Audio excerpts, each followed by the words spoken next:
Hello po sa lahat po ng mga nagmamahal kay Miss Catherine Bernardo dahil talaga namang unti-unti na pong naglalabasan ng ilan sa mga ebidensya at patunay Miss Catherine Bernardo kung saan ito pong si Miss Corina Sanchez ay naging trending ang ilan sa kanyang mga statement, no? Kasi matapos po silang mapanood sa billionario.com kung saan itinanggi nga nito na may relasyon di umano si Miss Catherine at si Mayor Mark Alcala. Isa rin sa mga ebidensyang inilabas ng BFF netong si Miss Katrina, si Miss Sophia Andres ngayong araw na nagpapatunay na peke ang ilan sa mga balitang lumabas patungkol kay Catherine.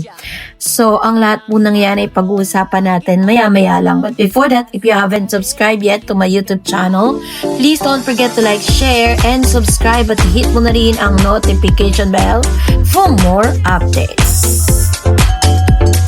So ngayong araw ito na dahil sa IG po nitong si Mama Min Bernardo ay nag-post po siya ng isang pasasalamat dahil siya po ay nag-celebrate ng kanyang kaarawan at dito po talagang sobrang saya ng kanyang mga picture na ipinost sa kanyang IG account. Sinabi niya dito na sabi niya po, a simple out of town celebration for my birthday is already heartwarming. Hindi man bongga, what matters most is that once in a while, kompleto at magkakasama ang buong pamilya. So, present nga itong si Miss Catherine Bernardo dito po sa birthday ni Mama Min. Talagang pinapakita lang at sobrang saya ni Mama Min kasi nga naman, di ba, may mga chance kasi na celebration na hindi nila kasama si Catherine. Pero sa mga nakalipas na araw, ay kasama po nila si Catherine sa Christmas, sa bagong taon, 'di ba? At ngayon naman sa birthday po ni Mama Min at sila po ngayon ay nag-out of town. Kaya sobrang happy po nitong si Miss Catherine, si Mama Min kasi pinakita niya na happy siya na once in a while ay talagang kompleto po sila.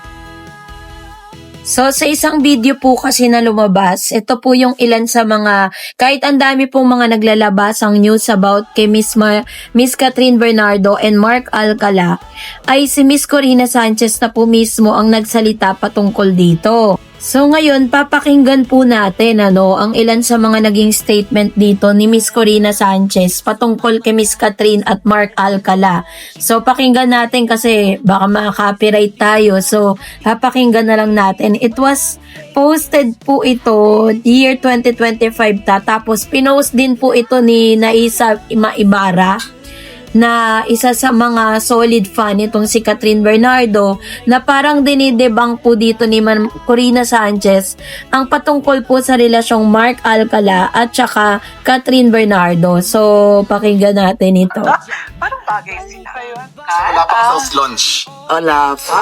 Soft launch, oo. Pero si Atong Ang, si Ginoong Atong Ang at si Sunshine parang hard launch na. Oo na. Oo, no? Hard launch na sila. Aminado na. But guess what? May mga naririnig din ako, ay, para tayo naging showbiz. Showbiz tonight. May naririnig din ako na nagbalikan si Catherine and Daniel. Oh, may ganun din. Hindi ko alam. Nagbalikan daw si Catherine at Daniel, So, yun yung kanyang naririnig. Di ko alam kung saan niya narinig yun. Ito pa. It's unconfirmed. Hinay-hinay lang. Saan mo naman nakuha yan? Di kung saan-saang saksakan. Siyempre, nasa industriya tayo, may mga kwentuhan ganyan, ganito. O since pinagkukwentuhan at hindi pa naman confirm, si Mark at saka si Catherine, ipasok ko na rin yan. Para alam nila na jumble-jumble pa yan. Wala pa yan, wala pa yung tuldok. Ay, tingin mo may katotohanan yun? Alin yung kay If you were to guess. To guess? I don't think it's impossible because I've worked with those two and they were really in love. Ay, naku, Catherine, pasensya ka na ha. Pinag-uusapan ka na. Pati si Ayun, so ayan po yung mga kumakalat na video ni Miss Corina Sanchez. Yan po ay pinost ng Billionario.com kasi 'di ba if you remember, matapos po nalisanin na nila ang TV5 is dito na po napapanood ang TV Patrol sa Billionario.com, and then isa sa mga naging hot topic nila yung patungkol dito.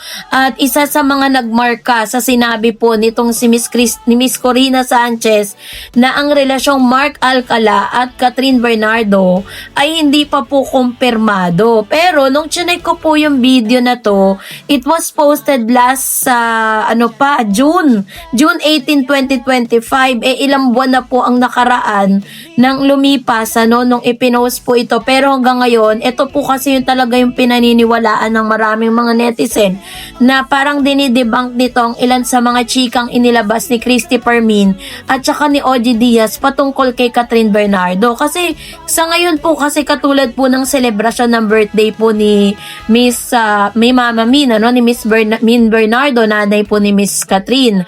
Kung totoo talagang siya po ay parte ng buhay ni Catherine Bernardo, hindi po yan mawawala sa mga ganyang sitwasyon. At the same time, sa haba pa po ng panahon na itinago nila yung kanilang relasyon at may mga lumalabas na mga photos po pero parang panakaw lang siya. Pero hanggang ngayon ay nananatili pa rin po talagang parang sacred at hindi po talaga yan nilalabas sa publiko. So dahil po dito pa rin tayo kumakapit sa sinasabi ni Miss Corina na ang relasyong Mark Alcala at Corina Sanchez ay hindi po talaga or wala po talagang katotohanan. At the same time, isa rin sa mga sinasabi po ng lahat na parang kailangan talaga natin na mag-investigate patungkol sa mga ganitong klase ng news. At isa rin sa mga sinasabi ko po sa inyo, 'di ba? Meron po mga balita noon na parang wala na po tayong nakikitang get together ni Miss Sophia Andres at saka ni Miss Catherine, kasi sinasabi po nila na nagkaroon daw ng misunderstanding si Catherine at saka si Sophia nang pinatulan di umano nitong si Catherine Bernardo si Mark Alcala. Kasi po dahil po 'di ba ang mag-BFF talaga yan si Miss Trina Oitinco, yung kanyang best friend ay ang kanyang girlfriend po ay best friend nitong naging girlfriend ni Mayor Mark Alcala na isa rin sa naging part po ng PBB na nakasama ngayon ni Shubi Estrada na nakalimutan ko lang yung pangalan niya. So yun, kaya po inuugnay nila na parang nagkaroon ng conflict between them, yung friendship nila.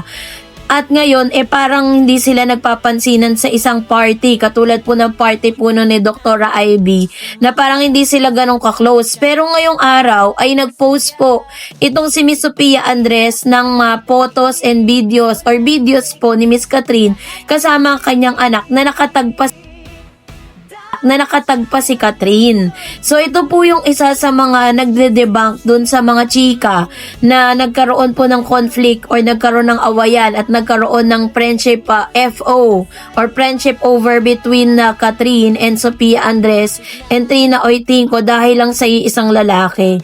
So yun po yung bumabasag doon, yung post po ni Miss Sophia Andres na sila po ay magkaaway or hindi po sila magkasundo or hindi na sila friendship, 'di ba? So yun yung mga kumakalat at nagsisirculate ngayon sa social media. So, gaano kaya katotoong lahat ng ito? Kasi according to Miss Corina Sanchez, yan daw yung mga naririnig-rinig niya at kumakalat ngayon sa social media. Parang taliwas na din po kasi yung patungkol kay Daniel sa comeback nilang dalawa dahil parang for good na po talaga si Daniel at saka si Kayla. Matapos nga na parang ipasara ni Daniel Padilla yung theme park kung saan siya po yung co-owner dun po sa Batangas. Kaya ngayon ay kapit na kapit pa rin tayo doon po sa paniniwalang single pa rin talaga si Catherine hanggang ngayon. At saka wala na rin naman pong point para itago nila yan kung sakasakaling sila man. Pero dahil nga sabi ng isa sa mga pinagkakatiwalaang newscaster na wala naman talagang Mark at Catherine Bernardo. So yun talaga yung kailangan nating alamin sa mga susunod pang panahon. So kayo po, anong inyong saloobin patungkol dito? Mag-comment kayo sa comment section. And that's it for today. For more videos videos and updates, please don't forget to like and subscribe. And please don't forget to follow my Facebook page, Dareds TV, and Dareds channel. God bless everyone!